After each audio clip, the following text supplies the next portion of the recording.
Aujourd'hui, du coup, on va commencer avec ces livres, ces classeurs magiques. Et pourquoi il est magique? Le classeur ou le livre magique arc-en-ciel a été développé, a été créé par moi-même et je vais vous expliquer qu'est-ce qu'il y a ici qui est différent des autres activités que vous trouvez par-ci, par-là pour travailler avec votre enfant. En fait, qu'est-ce que je me suis rendu compte? Quand mon fils il était petit, que j'ai commencé à soupçonner de l'autisme, qu'est-ce que je me suis dit? Je vais chercher des activités, je vais chercher des choses pour pouvoir les développer. Donc, bien sûr, comme vous, j'avais tombé sur plein de PDF, plein de petites astuces par-ci, par-là. Par contre, quand j'ai commencé à me former sur le développement de l'enfant, sur l'autisme et aussi sur la science ABA, je me suis rendu compte que l'apprentissage des enfants, elle a une hiérarchie. Et cette hiérarchie permet en fait que le développement soit linéaire. Qu'est-ce que ça veut dire ça, Jay-Z? Ça veut dire que donc pour acquérir la compétence X, on doit acquérir la compétence A avant. Donc c'est toujours dans une structure de hiérarchie. Moi j'ai fait ça, j'ai créé du coup le livre magique arc-en-ciel avec cette hiérarchie d'apprentissage. Donc, si par exemple, vous allez dire, bon, aujourd'hui, je vais commencer à travailler avec mon fils, vous pouvez prendre le livre magique, commencer dès le thème 1, le chapitre 1, qui c'est les imitations corporelles, jusqu'au chapitre 8, où on va parler des émotions. On va commencer alors à regarder qu'est-ce qu'il y a ici dedans. Donc, dans l'introduction, c'est une partie très importante que vous ne pouvez pas ignorer.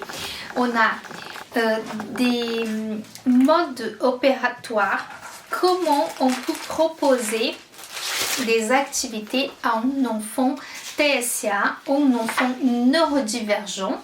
Donc, j'ai plein de concepts et j'ai plein de petites informations qui parfois on ne se rend pas compte, mais qui sont vraiment très importants pour le développement de l'enfant, surtout le moment qu'il est en activité avec vous.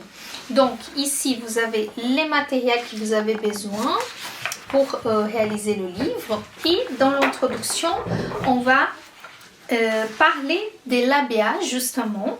On va parler de comment organiser votre classeur de travail, l'endroit, comment on prépare l'endroit pour réaliser ces activités. Donc on va parler de comment renforcer l'activité pour que l'enfant puisse vouloir rester avec vous. Et après, on va avoir des informations par exemple sur comment maintenir l'engagement de l'enfant dans cette activité. Voilà. Donc ça c'est l'introduction.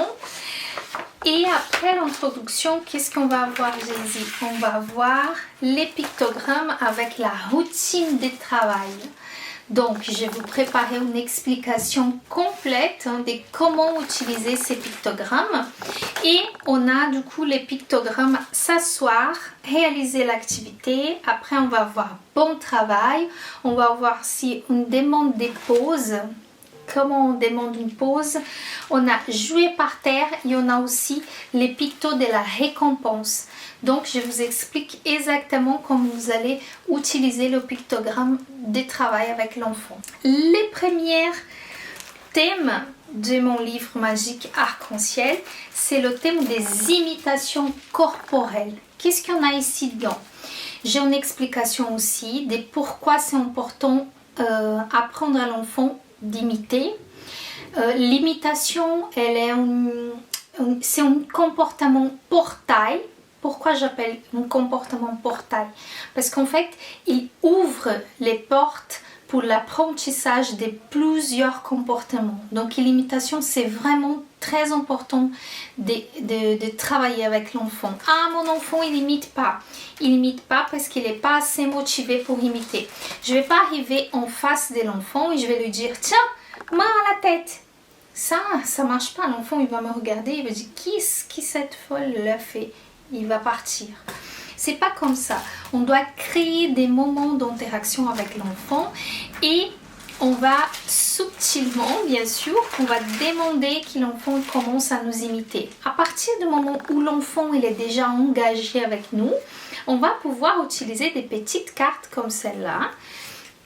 Ce sont des petites cartes en fait où il y a plusieurs imitations des mouvements simples, genre faire coucou, fermer la bouche, mettre la tête, lever la main. Donc c'est des petites imitations très importantes. Donc vous pouvez jouer comme ça, chacun prend son imitation, fait l'imitation. Vous pouvez créer un petit jeu entre vous. Ou si l'enfant n'est pas encore dans les structures d'une activité, vous pouvez vous-même, dans un moment de jeu avec votre enfant, quand vous êtes à la douche, etc., créer des moments où vous allez demander subtilement l'enfant de vous imiter. Là, je vais vous montrer encore une du chapitre 1, par exemple. Reconnaître son corps à partir de l'imitation. Donc, on a la chanson tête, épaules, genoux et pieds. Ah, Jay-Z, mais j'ai pu mettre la chanson et j'ai pu faire avec mon enfant, il va vouloir m'imiter. C'est très important en fait d'avoir un visuel avant. Si l'enfant il imite rien, c'est important, ils adorent en fait voir le visuel.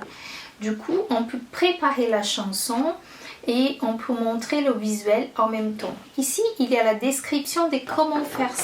Donc, bien sûr qu'un enfant de 24 mois, il est capable d'écouter une chanson, de rentrer dans l'imitation avec nous, s'il est motivé surtout par le social, par la chanson, par l'engagement.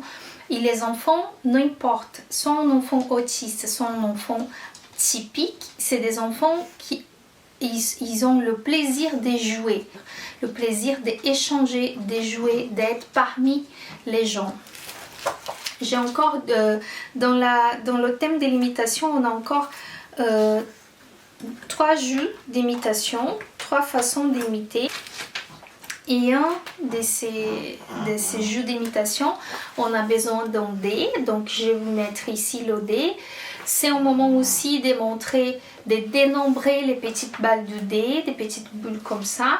Et c'est aussi un moment de parler des couleurs aussi. Donc chaque support, vous pouvez exploiter de différentes façons.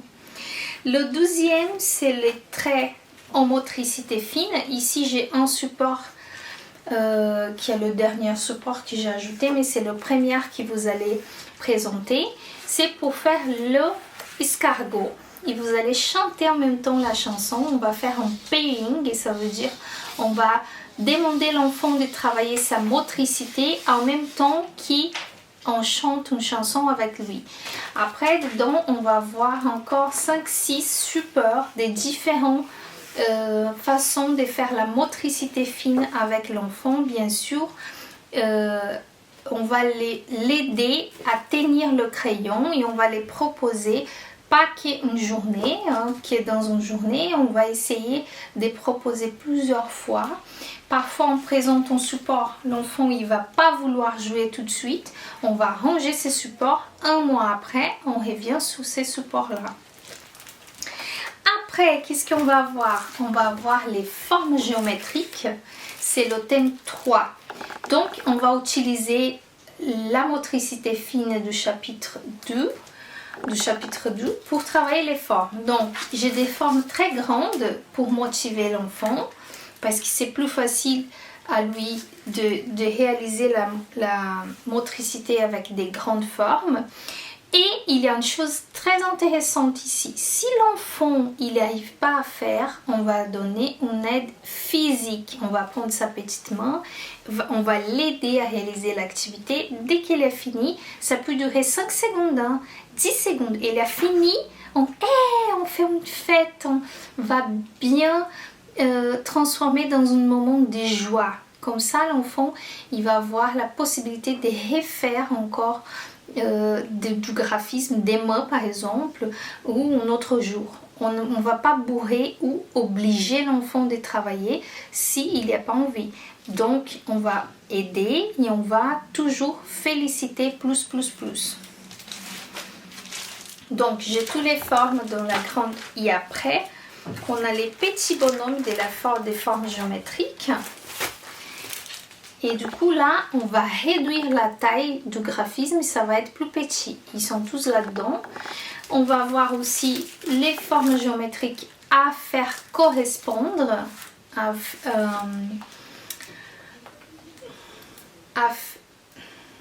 Donc, dans cette activité, on va nommer les objets. Comme ça, on augmente le vocabulaire de l'enfant. On va nommer et après, on va demander qu'il il trouve la forme correspondante. On a encore des activités sous les formes. On va avoir encore une activité qui est un peu plus...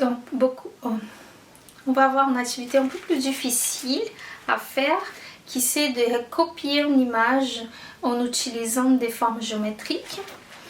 Et on arrive au graphisme des lettres, où on va avoir chaque lettre pour que l'enfant, de grandes lettres, pour que l'enfant puisse recopier.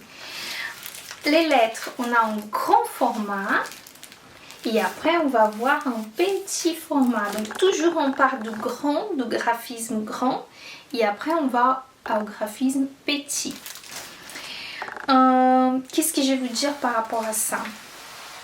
Ici, on peut utiliser plusieurs façons ces lettres-là. On peut prendre des petits mots, créer des petits mots avec les structures des graphismes grands. Et l'enfant, il va être content de pouvoir, par exemple, écrire son prénom. Voilà. Après, on a plein d'autres activités pour le graphisme des lettres, ici dedans. Et après, on va commencer à voir les lettres et le son des lettres. Donc, on a plein de supports que moi j'ai créé moi-même avec les images. Il faut en fait lier l'image à la première lettre. Et ça, c'est vraiment intéressant parce qu'avant de demander que l'enfant lit, on va parler de chacune de ces images. Par exemple, la banane. On va présenter, on va dire à l'enfant qu'est-ce qui est dans ces images-là, qu'est-ce qu'on peut manger. Donc on va demander un pointage. Vous voyez, tous les supports, vous pouvez l'utiliser de plusieurs façons. Ah mon Dieu, qu'est-ce qu'on a là? C'est quoi cet animal? C'est un dinosaure. Donc voilà, vous pouvez utiliser de plusieurs façons. Après, on va avoir un graphisme petit avec les lettres minuscules où l'enfant il va pouvoir avec son crayon souligner les lettres. Donc il y a plein d'autres supports avec la météo, avec les fruits. Qu'est-ce qu'on a d'autre? Plein de supports. Ici, c'est un jeu que j'ai créé très intéressant. L'explication de comment présenter les jeux des cartes à l'enfant. Bien sûr, on va avoir du vocabulaire aussi. Et on va avoir l'opportunité de l'enfant de recopier son prénom en différentes couleurs. Le 6e thème, c'est les mathématiques. On va dénombrer avec l'enfant, bien sûr. On va apprendre à dénombrer. On a des supports de dénombrement, plusieurs différentes, pour attirer l'attention de l'enfant. Et après, on va avoir un côté graphisme géant. Un graphisme géant pour que l'enfant puisse l'utiliser. Et après, on va avoir un graphisme tout petit. Dans le dénombrement, on va utiliser aussi, dans la partie mathématique, on va utiliser aussi le dé qu'on a construit dans le premier chapitre pour pouvoir réaliser un jeu avec l'enfant, un jeu que j'ai mis pour vous, un jeu très simple que l'enfant à partir de 12 ans et demi, 3 ans, il est capable. Ici, il n'est pas capable, vous allez utiliser le support d'une autre façon. Je vous explique tout dans dans le chapitre. Après, on viendra avec la catégorisation d'objets où l'enfant il va pouvoir catégoriser petit, grand, moyen. On va parler aussi de légère, lourd. On va parler des grands, petits encore. On va parler des opposés. On va parler des opposés.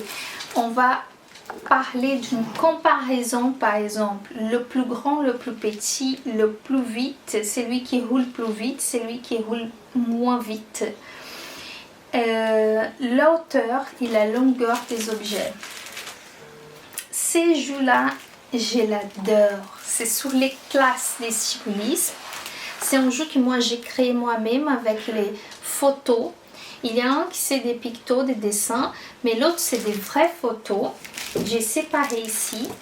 Et l'explication de comment exactement présenter et stimuler l'enfant, comment faire la connexion positive, le pairing avec lui. C'est tout marqué ici dedans.